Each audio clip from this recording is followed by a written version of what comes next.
Welcome to Across Africa, our weekly look at stories from across the continent. I'm Georgia Calvin-Smith, and this week, after 130 years away, 26 stolen artefacts from Benin are finally being displayed at home after having been returned by France. The pieces were looted from the Kingdom of Dahomey in 1892, and their returns are being used to boost investment in the country's contemporary cultural scene. And archaeologists are warning that Libyan heritage is being neglected because of the country's ongoing political crisis. A decade of instability has left historical treasures at the mercy of vandals and looters. But first, Benin's President Patrice Talon opened an exhibition of historic artworks returned by France in 2021. Nearly 130 years after being looted from the Kingdom of Dahomey, the Beninese public can now get up close and personal with pieces of their history that have long been held in Europe. The Kingdom of Dahomey reigned for 300 years. At the end of the 19th century, it was conquered by the French, and a haul of royal objects were taken as trophies. Well, they're now back on display in Cotonou in a major exhibition at the Presidential Palace. It's a small but significant step in the decades of long calls for the restitution of pieces of African heritage being held in Europe.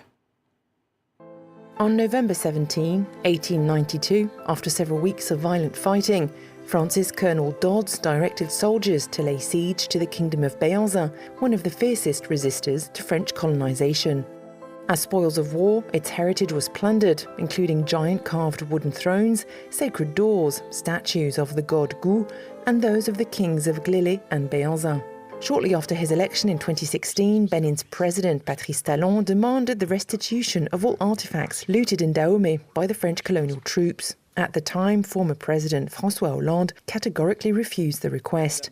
But in 2017, during current French President Emmanuel Macron's first trip to Africa, there was a surprise announcement in Ouagadougou.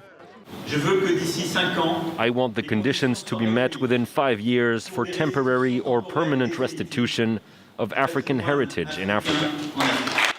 When Emmanuel Macron met with Benin's president in March 2018, he wasn't considering the complete return of African artefacts, rather loans and cooperation between museums in the two countries.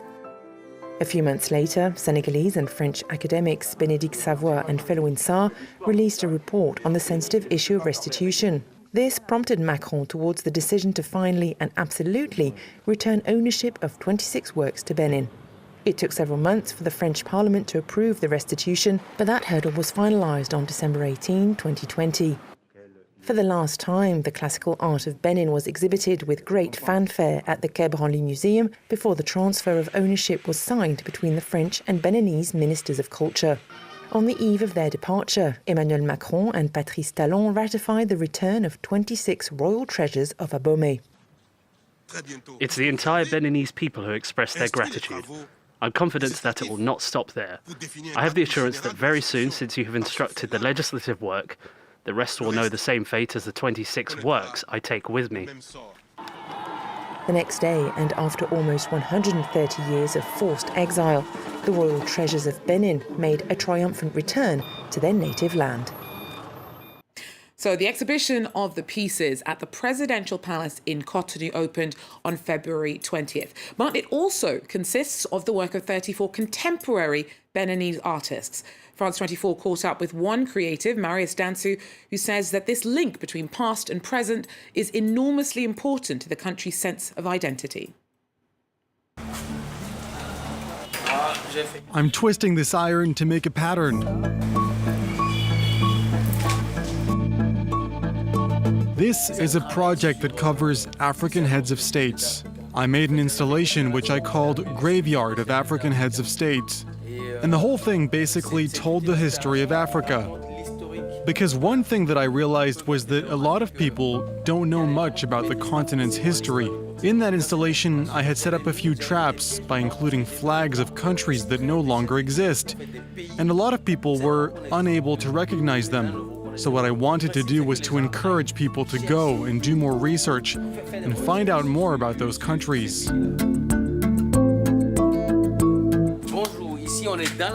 We're in the workshop that belongs to François Aziangué. He's a plastic artist and this is where he works. We're neighbors, we always visit each other and tease one another. He works a lot using sheet metal. He shapes it, and there are a lot of shapes. He does a lot of welding, too. There's really a wide variety of shapes and sizes in this workshop.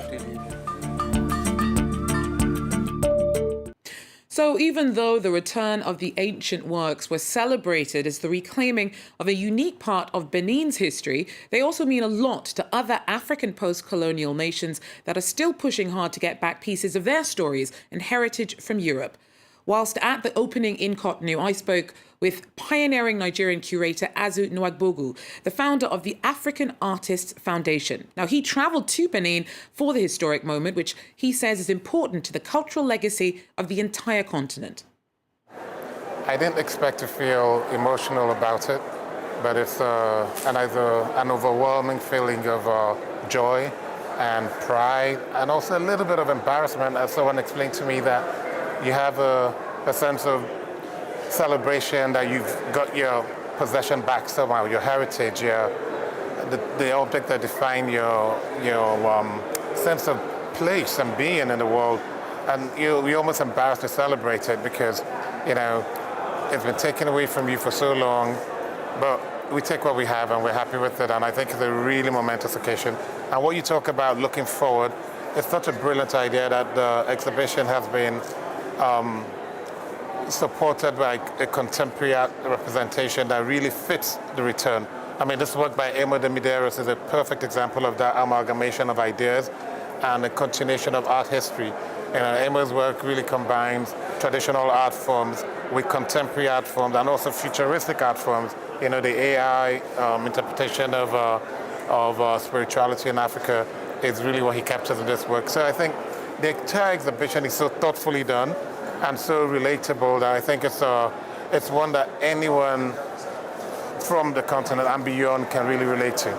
So you've said in the past that you think that sometimes African artists can feel a little alienated in terms of the attention and spotlight they get from the kind of international gaze. Do you think that some of the attention that's coming to Benin specifically because of the restitution and all the kind of pomp and ceremony and gala that's come along with that can actually be leveraged to add more value to the worth and attention being paid to African artists globally from wherever on the continent? That's a great question. I think, if you think about it, Benin is one of the smallest countries on the continent. And it's leading the charge. It's put on an incredible exhibition that is so thoughtfully done. It's not only celebrating the return, but it's thinking about contemporary art and how that relates to art history in Africa. And I think, this is my religion, Pan-Africanism. If this exhibition and this sort of idea and this sort of return can bring Africans together through culture, through the intelligence that is codified in these objects, then we have a promising future. So you're Nigerian originally.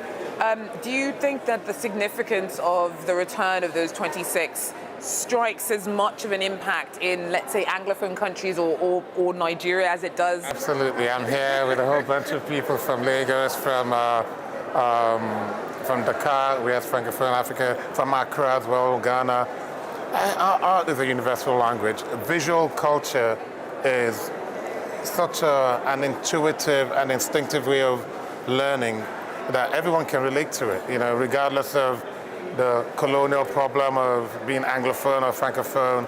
We can all communicate through objects, through photography, through contemporary art. And you've been pushing as well for, restitution for a while now. Beyond, I think often it can come across as a very simplistic, we want our things back. Yeah. But what are people asking for to have back? What was taken with that? I think, the conversation around restitution seems to be something that happened on a diplomatic level where it's all about, the politics of it, the government-to-government conversation, but it's really about the people. It's really about heritage. It's really about knowledge.